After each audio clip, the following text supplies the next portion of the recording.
Durante las últimas décadas, las mujeres se han organizado contra una violencia casi cotidiana que ha conformado sus vidas. Gracias a la fuerza que emana de una experiencia compartida, las voces de millones de mujeres haciendo una demanda política son más poderosas y elocuentes. A su vez, esta politización ha transformado la forma en que entendemos la violencia contra las mujeres. El maltrato y la violación, que una vez fueron considerados como asuntos privados o excepcionales, son ahora ampliamente reconocidos como parte de un sistema de dominación a gran escala que afecta a las mujeres como clase. Este proceso de reconocer como problema social y sistémico algo que previamente era percibido como aislado e individual, también ha conformado las políticas identitarias de las personas de color, de gays y de lesbianas, entre otras.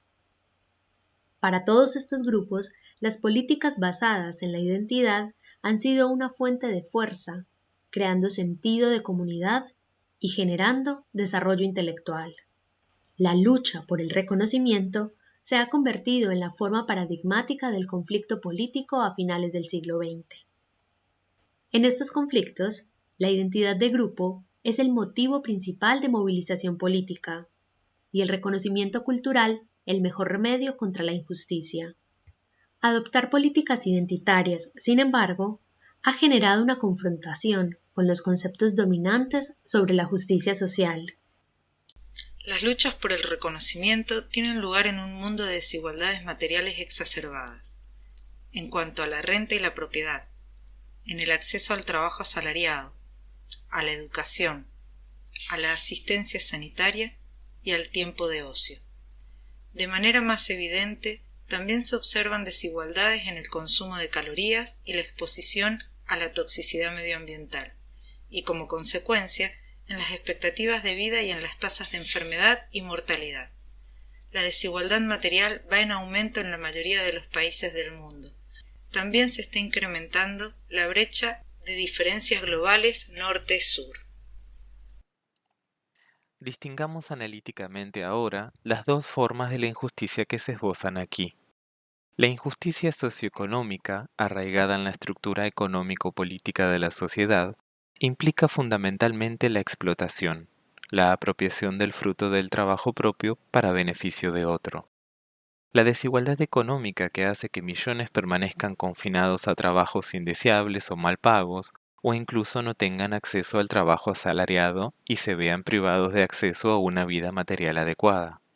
Una injusticia de otro tipo es la injusticia cultural o simbólica, arraigada en los modelos sociales de representación, interpretación y comunicación. Implican generalmente la dominación cultural, la falta de reconocimiento, estar expuesto a la invisibilidad y la falta de respeto, la difamación o el desprecio rutinario por medio de estereotipos en las representaciones culturales públicas y en las interpretaciones cotidianas. A pesar de las diferencias entre ambas, tanto la injusticia socioeconómica como la cultural se han generalizado en las sociedades contemporáneas. Evidentemente, esta distinción entre injusticia económica e injusticia cultural es analítica. En la práctica, las dos se entrecruzan. La injusticia económica y la injusticia cultural se encuentran habitualmente imbricadas hasta el punto de reforzarse dialécticamente la una a la otra. Pese a este refuerzo dialéctico, las dos proponen soluciones diferentes.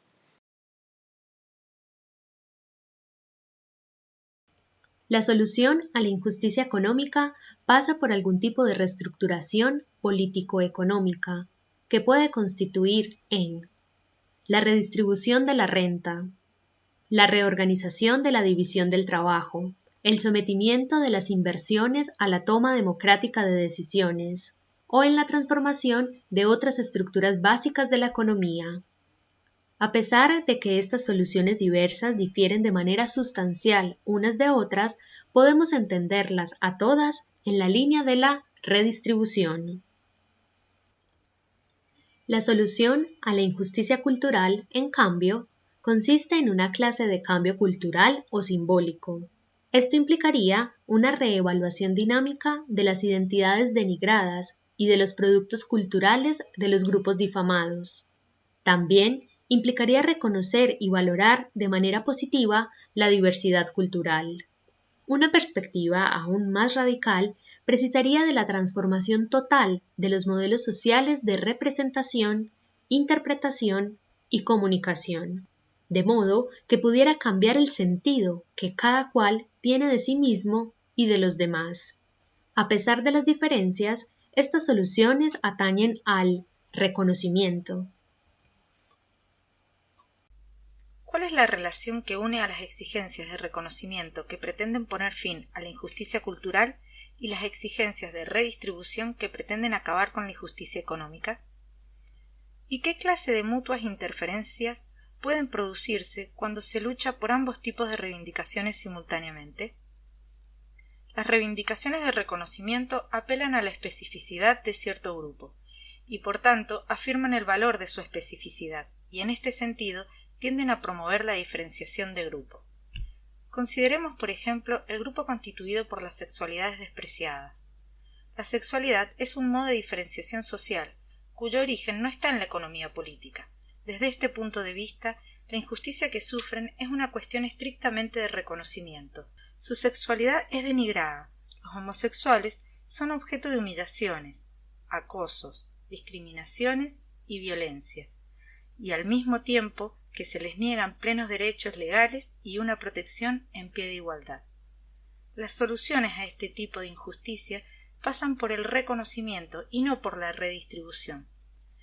Para acabar con la homofobia y el heterosexismo hace falta transformar valoraciones culturales, así como las expresiones legales y prácticas que las acompañan, que privilegian la heterosexualidad, niegan el mismo respeto a gays y lesbianas y rechazan el reconocimiento de la homosexualidad como una manera legítima de ser sexual. Se trata de revalorizar una sexualidad despreciada, otorgando reconocimiento positivo a la especificidad sexual de gays y lesbianas. Por otro lado, las reivindicaciones distributivas a menudo apelan a la abolición del orden económico que sostiene la especificidad de grupo y, en este sentido, tienden a promover la no diferenciación. De acuerdo con la concepción marxiana, la reestructuración adquiere la forma radical de la abolición de la estructura de clases como tal. La tarea del proletariado no se reduce a alcanzar un acuerdo más beneficioso, sino que consiste en abolirse a sí mismo como clase. Lo último que necesita es el reconocimiento de su diferencia. Por consiguiente, las dos clases de exigencias están en conflicto entre sí. Pueden interferir o incluso ir una en contra de la otra. En la realidad, nos encontramos con formas híbridas que combinan rasgos de la clase explotada con rasgos de la sexualidad despreciada. Se trata de comunidades bivalentes. Como comunidades se diferencian en virtud tanto de la estructura económica política como de la estructura de valoración cultural de la sociedad y sufren injusticias que remiten simultáneamente a ambas. En este caso, ni las soluciones redistributivas por sí mismas, ni las soluciones de reconocimiento por separado serán suficientes. Las comunidades bivalentes precisan de ambas. El género y la raza son por definición bivalentes. Las feministas necesitan buscar soluciones económico-políticas que puedan socavar la diferenciación de género y deben buscar asimismo soluciones de valorización cultural que permitan apreciar la especificidad de una comunidad despreciada. De igual modo, las personas antirracistas deben buscar soluciones económico-políticas que puedan socavar la diferenciación racial y buscar asimismo soluciones de valoración cultural que permitan valorizar la especificidad de las comunidades despreciadas. ¿Cómo se pueden hacer estas dos cosas al mismo tiempo? Inicialmente, Fraser considera dos concepciones alternativas a la solución de la injusticia, que atraviesan la línea divisoria de la redistribución y el reconocimiento, que denomina afirmación y transformación. Las soluciones afirmativas a la injusticia son aquellas que intentan corregir los efectos injustos del orden social sin alterar el sistema subyacente que los genera. Un ejemplo es la política de la identidad gay, que pretende revalorizar la identidad de gays y lesbianas porque se concibe la homosexualidad como hecho positivo que subsiste en y por sí mismo y solo necesita un reconocimiento adicional. Las soluciones transformadoras a la injusticia son aquellas que aspiran a corregir los efectos injustos, reestructurando el sistema subyacente que los genera. El ejemplo en este caso es la perspectiva de la teoría queer, que deconstruye la dicotomía homo-hetero con el fin de desestabilizar todas las identidades sexuales asentadas, ya que concibe la homosexualidad como un correlato construido y devaluado de la heterosexualidad.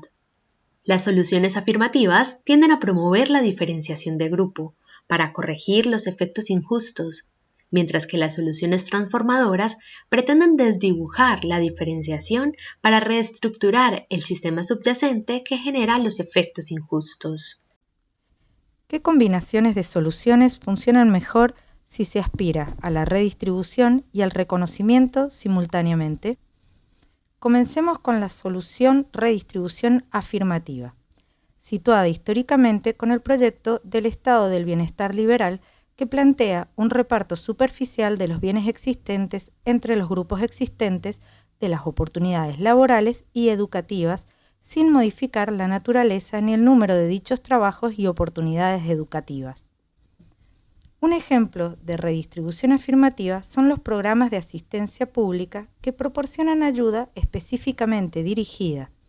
Con el tiempo, esta solución puede dar lugar a un reconocimiento inadecuado, generando estigmatización. Aquí está justamente la contradicción de este enfoque. Estando destinado a combatir injusticias de distribución, puede acabar creando injusticias de reconocimiento. Si vamos al eje de la redistribución y la transformación, el proyecto socialista pretende una reestructuración profunda de las relaciones de producción, de la división social del trabajo y por ende de las condiciones de existencia de cada cual, sin crear clases estigmatizadas, promoviendo la reciprocidad y la solidaridad.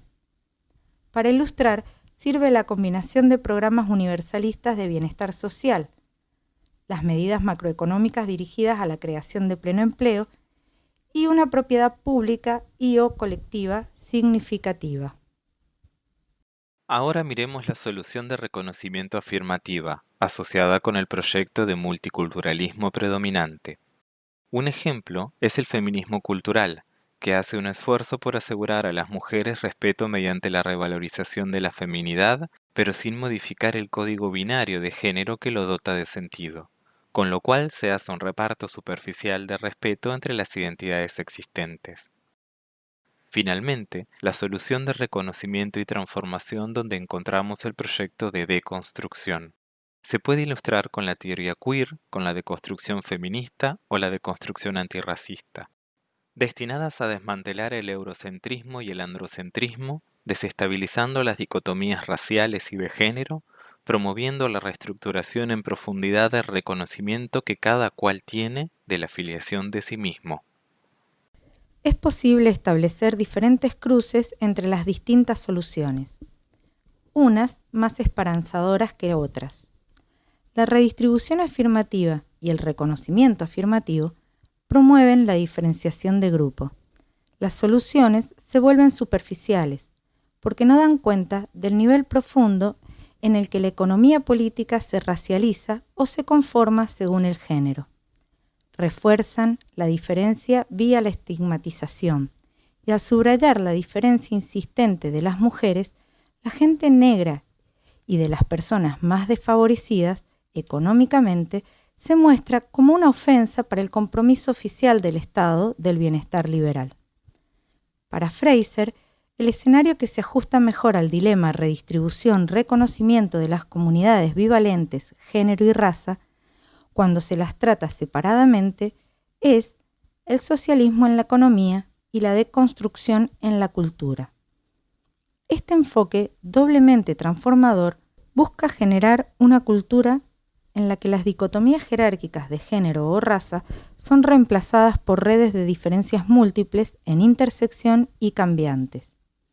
Evita avivar el resentimiento. El detalle está en que se alejan bastante de los intereses inmediatos y de las identidades de la mayoría, tal y como son culturalmente construidas hoy en día.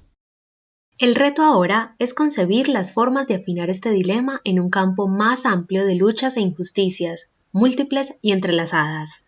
Por ejemplo, cuando se hace la intersección de la clase, la raza, el género y la sexualidad, la necesidad de soluciones transformadoras se vuelve más intensa. Concluye Fraser diciendo que solo si dirigimos nuestra atención a concepciones alternativas de redistribución y reconocimiento, podremos satisfacer las exigencias de justicia para todos.